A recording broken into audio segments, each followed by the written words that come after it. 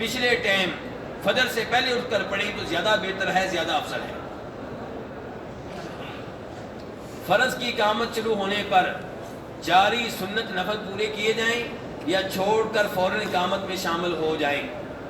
میرے بھائی اگر امام اللہ اکبر کہہ رہا ہے تو پھر جو نفل آپ پڑھ رہے ہیں انہیں درمیان میں چھوڑ دیں اور فرض نماز میں شامل ہو جائیں، کیونکہ امام مسلم روایت کرتے ہیں پیارے حبیب علیہ السلام سے کہ آپ نے فرمایا اذا اقیمت الصلاۃ فلا صلاۃ الا المکتوبہ، جب نماز قائم ہو جائے تو پھر فرض نماز کے علاوہ کوئی نماز نہیں ہوتی، کوئی نماز چاہے آپ پڑھتے رہیں، اللہ کے رسول نے کہہ دیا نہیں ہوتی۔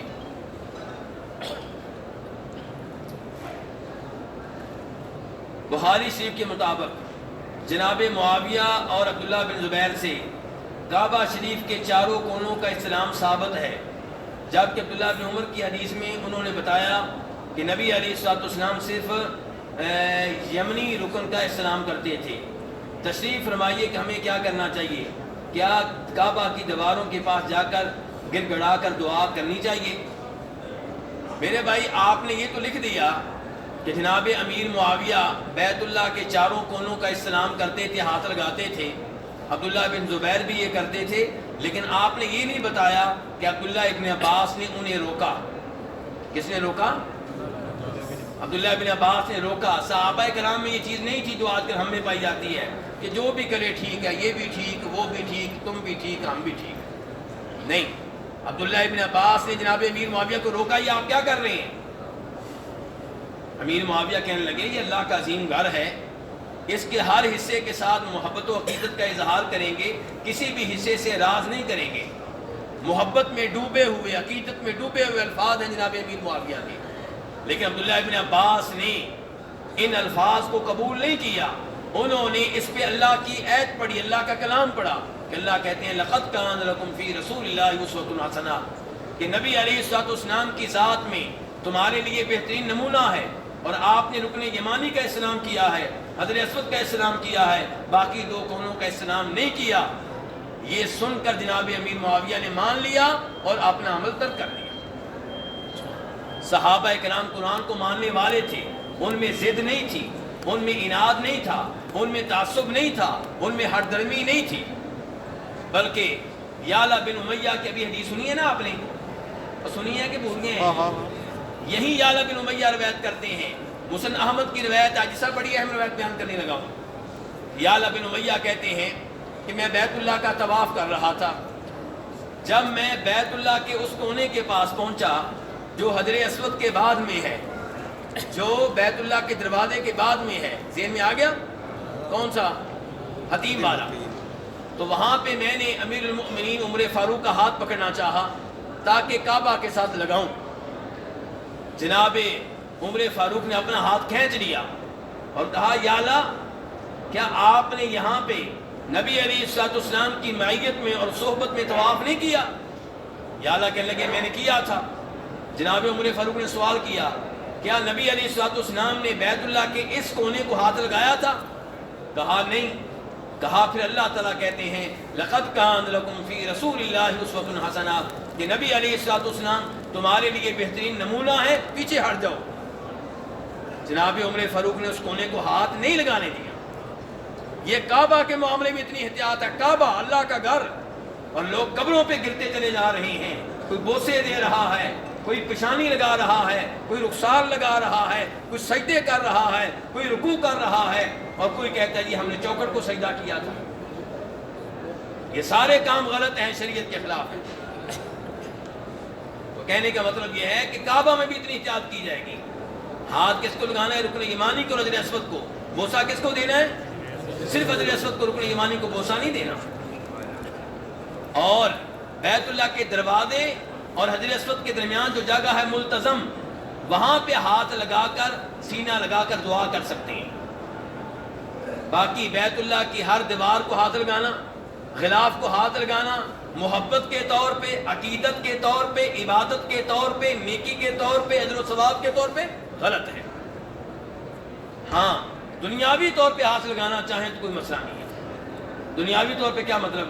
چیک کرنا چاہتے ہیں یہ کپڑا کون سا ہے، کعبہ کی دیوار چیک کرنا چاہتے ہیں دیوار کس اینٹ کی بنی ہے، یہ دنیاوی طور پہ کوئی پابندی نہیں ہے، لیکن جب دین کی بات کریں گے تو پھر ہم اللہ کے رسول کے پابند ہیں صلی اللہ علیہ وسلم۔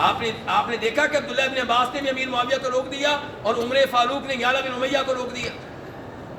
آج آپ کہتے ہیں جی سعودی حکومت بڑی سختی کرتی ہے، یہ پولیس والے بڑی سختی کرتے ہیں، عمر فاروق نے سختی کیوں کی؟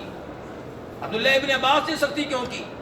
ہاشمی خاندان کے اہل بیت میں سے۔ تو میرے بھائیو، جن کا کلمہ پڑا ہے ان کے نقش قدم پہ چلیں، دائیں بائیں ہونے کی کوشش نہ کریں۔ یہی سوال تھا نا، کچھ اور تو نہیں تھا؟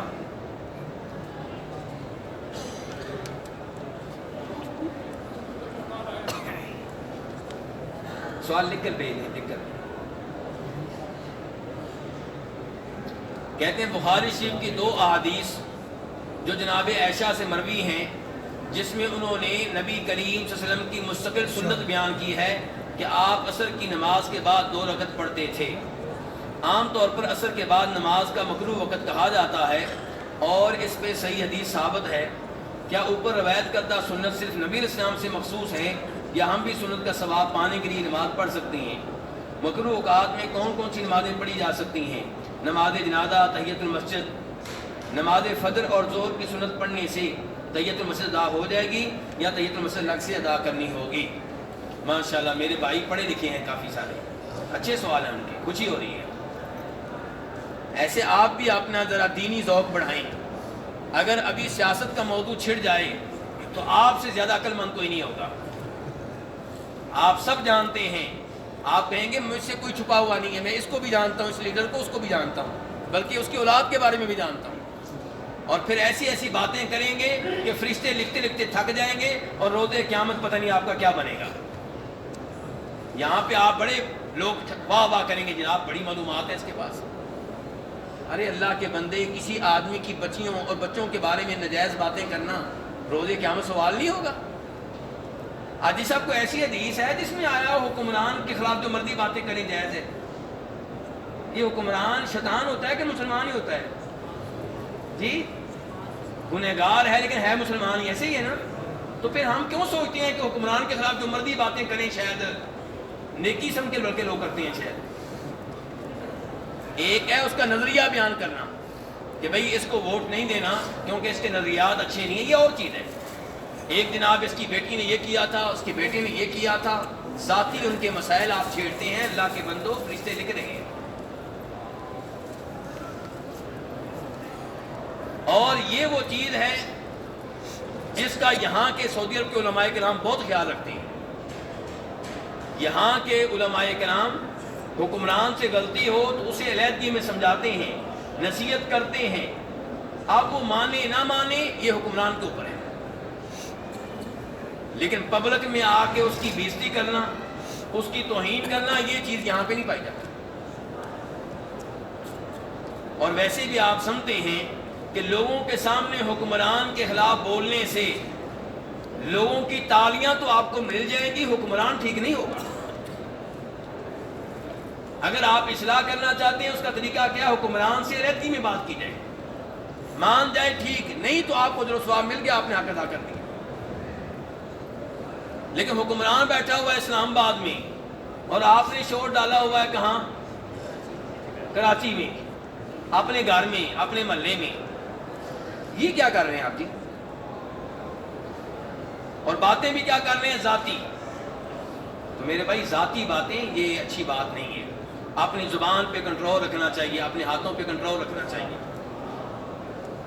تو یہاں پہ جناب عائشہ کے بارے میں 12 سوال ہوا ہے۔ اچھا ایک سوال کیا تحیۃ المسجد کا؟ کہتے ہیں کہ اگر آپ مسجد میں آئے اور آپ نے فجر سے پہلے فجر کی سنتیں ادا کر لیں، زور کے ٹائم آئے، زور سے پہلے آپ نے مسجد میں آتے سنتیں ادا کر لیں، تو کیا اس کے بعد تحیۃ المسجد الگ سے ادا کرنا ہوگی کہ یہ سنتے ہی تحیۃ المسجد بن جائیں گی؟ جی حاجی صاحب کیا جواب ہے؟ پیارے حبیب علیہ السلام کے الفاظ یہ ہیں، بخاری شریف کی حدیث ہے۔ یہ بابا جی سے ورقہ پکڑ لیں، ورقہ بھیج دیں، آپ بیٹھے ادھر ہی، ورقہ پکڑ لیں جی، مجھے بھیج دیں ورقہ، آپ آگے دے دیں، آپ آ جائے گا، خود ہی آ جائے گا۔ ہاں جی ایسے چلیں میرے بھائی، حدیث سن لیں دھیان سے۔ بخاری شریف کی حدیث ہے کہ آپ نے فرمایا اذا دخل احدکم المسجد، جب بھی تم میں سے کوئی مسجد میں داخل ہو، فلا یجلس حتی یصلی رکعتین، تو 2 رکعتیں پڑھے بغیر نہ بیٹھے۔ جب بھی مسجد میں داخل ہوں 2 رکعتیں پڑھے بغیر، کوئی بھی 2 رکعتیں۔ اس کا مطلب یہ ہے کہ اگر آپ مسجد میں آ کر کوئی فرض نماز ادا کرتے ہیں تو فرض نماز بھی بن جائے گی، تحیۃ المسجد بھی بن جائے گی۔ اگر مسجد میں آ کے سنتیں ادا کرتے ہیں، سنتیں بھی بن جائیں گی، تحیۃ المسجد بھی بن جائیں گی۔ اور اگر آپ کہتے ہیں نہ میں نے اس ٹائم فرض پڑھنے ہیں، نہ میں نے کوئی سنتیں پڑھنی ہیں، تو پھر شریعت کہتی ہے کہ مسجد کے نام پہ 2 رکعتیں پڑھ لیں، نماز پڑھے بغیر نہ بیٹھیں، نماز پڑھے بغیر نہ بیٹھیں۔ یہ مسئلہ واضح ہو گیا جی۔ اس سوال کا جواب یہ تھا ان کا آخری سوال، اس کا جواب آسان تھا، یہ پہلے میں نے دے دیا ہے۔ اس کے بعد کہتے ہیں مکروہ اوقات میں کون کون سی نمازیں پڑھی جا سکتی ہیں؟ یہ بھائی کا سوال نمبر 2 ہے۔ مکروہ اوقات میں سببی نمازیں پڑھی جا سکتی ہیں۔ کون سی نمازیں؟ بولیے ذرا۔ سببی نمازیں، جن کا کچھ سبب ہوتا ہے۔ ایک ہے بلا وجہ کی نماز، ویسے دل کر رہا ہے جی نفل پڑھوں، نہیں، یہ پڑھنے کی اجازت نہیں ہے، مکروہ اوقات میں یہ نمازیں پڑھنے کی اجازت۔ اور ایک یہ ہے کہ سببی نمازیں، مسجد میں داخل ہونے کی وجہ سے تحیۃ المسجد کی 2 رکعتیں، وضو نیا کیا ہے، وضو کرنے کی وجہ سے تحیۃ الوضو کی 2 رکعتیں، عصر کے بعد سورج کو گرہن لگ گیا ہے، گرہن ہونے کی وجہ سے سورج گرہن والی نماز، استخارہ کرنا چاہتے ہیں مغرب سے پہلے پہلے، کوئی ڈیل کرنی ہے، کوئی رشتہ کرنا ہے، کوئی دکان خریدنی ہے، کوئی فیکٹری خریدنی ہے، اور ڈیل ہونی ہے مغرب سے پہلے پہلے،